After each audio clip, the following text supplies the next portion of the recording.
Բարև ձեզ հարգելի ունկնդիրներ, այսօր ասպարեզի եթերում հյուրընկալել ենք քաղաքագետ Անանիա Մաղաքյանին, բարև ձեզ պարոն Մաղաքյան։ Բարև ձեզ։ Պարոն Մաղաքյան, խորհրդային միության փլուզումից հետո մենք ստեղծեցինք երրորդ հանրապետությունը։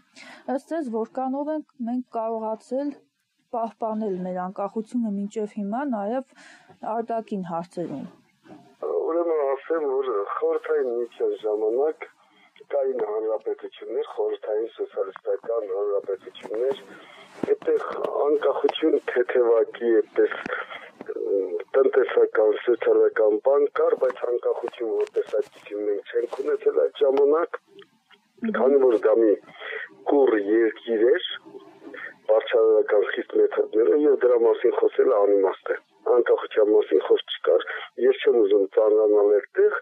հիմնական շեշտը դնեմ ձեր հարցի մեջ, ես հասկացա, որ երրորդ հանրապետությունը ստեղծելուց հետո մինչև այսօր ինչքան ենք անկախ եւ ինչ երաշխիքներ կան, եթե անկախ չենք, ասենք կդառնանք անկախ։ Ես ասեմ, ինչ որ ժամանակ Ղարաբաղյան այս պատերազմը անկեղծ ասած 90-94-ականներին մեզ ամրապնդեց եւ մենք հասկացանք փոքրիկ թեթևակի օգնություններից, ասենք, այլ երկրներին ու խորհրդային միության Մոսկվա ասեմ, լավ, եւ այլ խանգարումներից բացի կային եւ օգնողներ եւ խանգարողներ, հիմնականում եթե Մոսկվային դիտարկենք, ասենք ինչ որ իմաստով ասում են, այստեղը վերցրին, Գետաշենը վերցնելուց ասենք մեզ խանգարեցին, հետո այլ տեղեր օգնեցին, այդպես մանրակրկիտ դժվար է ասել անկեղծ ասած ինչպիսին էր վիճակը, բայց կար ժողովրդի կուռ համախմբություն եւ թվում էր, որ մենք կարող ենք այդ ժամանակ այսպես օդից կախված այսպես երազանք կար, որ կարելի է համախմբված անկախանալ։ Տարիները անցան, տարբեր հարաբերություններ, տարբեր հանրապետություններ խորհրդային միության դարձան պետություններ, ասեմ ձեզ իրական վիճակը ԵԱՏՄ մտնելուց հետո գոնե իսկ մինչև այդ պարզ էր, որ ասենք մեր ամեն ինչը վաճառվում էր վարկի դիմաց, թե ինչ ներքին պայմանավորվածություններ էր, ես չեմ կարող շատ հստակ խորքային ասել, բայց մի բան կարող եմ ասել, որ արդեն մեր ունեցվածքի հիմնական ստրատեգիական որոշիչ ասենք ուղղությունները մերը չէին եւ այսօր էլ փաստ է որ դրանք Ռուսաստանին են կամ Ֆրանսիային են, ջուրը վերցնենք, կապը վերցնենք, Ֆրանսիա հետո վաճառեցին այստեղ։ Մի խոսքով մեր ստրատեգիական բոլոր ուղղությունները, որոնք երկրի անվտանգության ապահովման համար են, չունենք։ Ինչ է կատարվում հիմա այս պահին։ ԵԱՏՄ-ից հետո, երբ որ 2013-ին պարոն նախագահը հայտարարեց, որ այսպես մտնում ենք ԵԱՏՄ, արդեն անկախության մասին որևէ բան խոսել ընդհանրապես շատ անլուրջ է։ Հա, մենք կանք Հայաստանի Հանրապետությունն ենք սահմանադրությամբ եւ այլն, բայց իրական անկախություն բացարձակ գոյություն չունի եւ ամենախիստ ձևով կախված ենք։ Մեկ օրինակ բերեմ, Մոսկվան կարող է ասենք խաղացնել Ադրբեջանին ու Հայաստանին։ Եթե դու խելոք չպայես, քեզ այսքան զենք կտամ, քեզ այսքան կտամ, քեզ կպատժեմ եւ այլն։ Անկեղծ ասած, այսօր ես Հայաստանը տեսնում եմ որպես Ռուսաստանի ֆորպոստ, փաստացի այդպես եմ տեսնում, բայց ավելի լավ է այդ դեպքում նրանք մեզ ընդունում են մարզի կարգավիճակում բան, գոնե իմանանք, որ իրանց երկրի մեջ ենք, մեզ կպաշտպանեն այս արտաքին լուրջ մարտահրավերներից, օրինակ Նախիջևանից հարձակման դեպքում Թուրքիայի եւ այլն, ամեն ինչ խառնված է, ես խոսում եմ արտաքին քաղաքականության մասին, բայց դրա երաշխիքները ես չեմ տեսնում, այսինքն մի անորոշ վիճակ է, իրականում ֆորպոստ ենք, բայց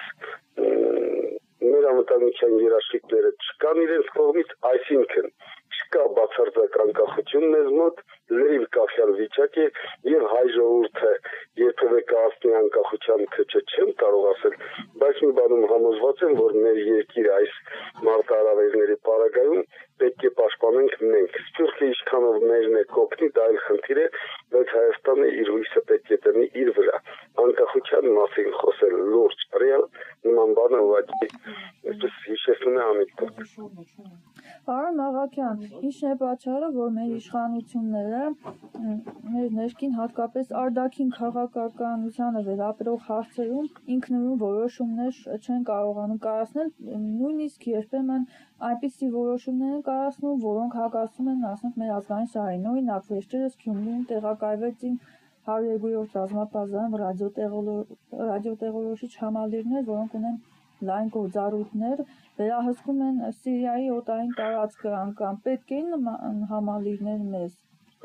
Անկեղծ ասած, ես արդեն իմ խոսքում ասեցի, մենք ընդամենը ֆորպոստ ենք, մեր տարածքում եթե ինչ-որ բան է տեղադրվում, դա կլինի ռուսական ռազմաբազան, մենք չենք որոշում, դա քաղաքականություն է, քաղաքականությունը որոշում են տերերը, մենք տեր չենք, մենք ենթակա ենք, ցավով եմ ասում, և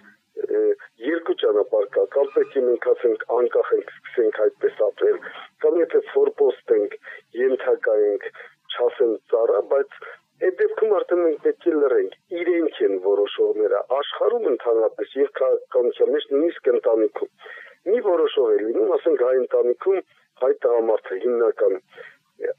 այդ բաները վաղը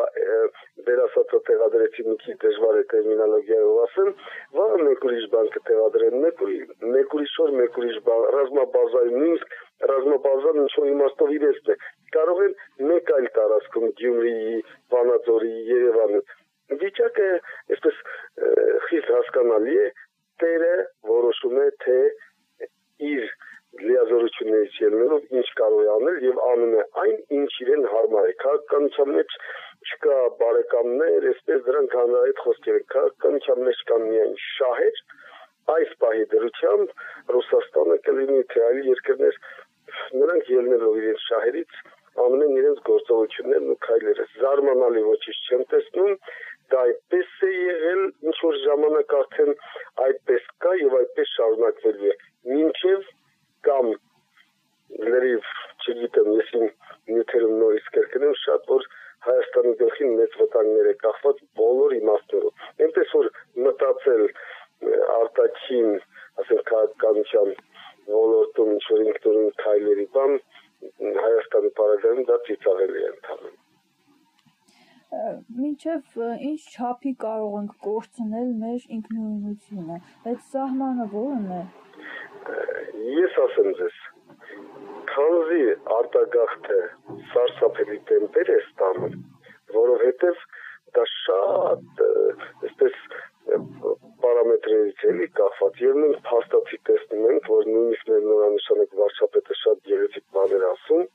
փաստացի որևէ դրական փոփոխություն բարեփոխում Հայաստանում չի կատարվում։ Ընդհակառակը չարեփոխում է։ Ես չեմ ասում, չեմ պնդում, որ իշխանություններն ամեն ինչ անում են, նպաստում են, որ արտագաղթը մեծանա։ Քանի արտագաղթը մեծանում է, երկիրը սարսափելի թուլանում է։ Իսկ թույլ վիճակում գտնվող երկիրը, մարդը, թույլ վիճակում գտնվող ցանկացած կլինի արարած, թե տարածք, թե պետություն, թե մոդել, թե ինչ, չի կարող ինքնուրույն որևէ բան որոշել։ Այսինքն կգա մի սահման, որտեղ ազգային անվտանգության խնդիր կա, այս արտագաղթը առաջերտին։ Երբ որ թույլատրելի սահմանը կանցնեն, ես չգիտեմ որ թիվն է, կոնկրետ մասնագիտական հաշվարկ չկա։ Դրանից հետո արդեն չեմ կարծում նույնիսկ Հայաստան կլինի թե չէ, ես ցավոտ բան եմ ասում, քանի որ ամեն ինչ Թուրքիայում տեսնում եք, ոնց է իրավիճակը Թուրքիան ինչ անում, Ադրբեջանը հոխորտում է, տասնյակ անգամներ պարզ գրում եմ, կսկսվի լայնածավալ պատերազմ, կտեսնեք, ես ոչ թե շուր Աստված եմ դրան գիտեմ, կանխատեսում եմ, խելոք եմ, դրանք պարզ բաներ են, ամեն ինչ գնալի է դրան, այսինքն 7 տարածքը օգտվելու Հայաստանը դատարկվելու հանգամանքից։ Հա, էլի, այնպես որ ճիշտ ասած այդ սահմանը չգիտեմ երբ է, բայց ես դա կապում եմ այդ ազգային անվտանգության խնդրի բնակչության թվաքանակի հետ, այդ սահմանը թույլատրելի, եթե անցան, չգիտեմ Հայաստանի հետ ինչ կկատարվի։ Հարգելի ունկնդիրներ, հիշեցնենք այսօր ասպարեզի զրուցակիցը քաղաքագետ Անանիա Մաղաքյանն էր։ Հարցազրույցը վարեց Անահիտ Սիմոնյանը, ցտեսություն։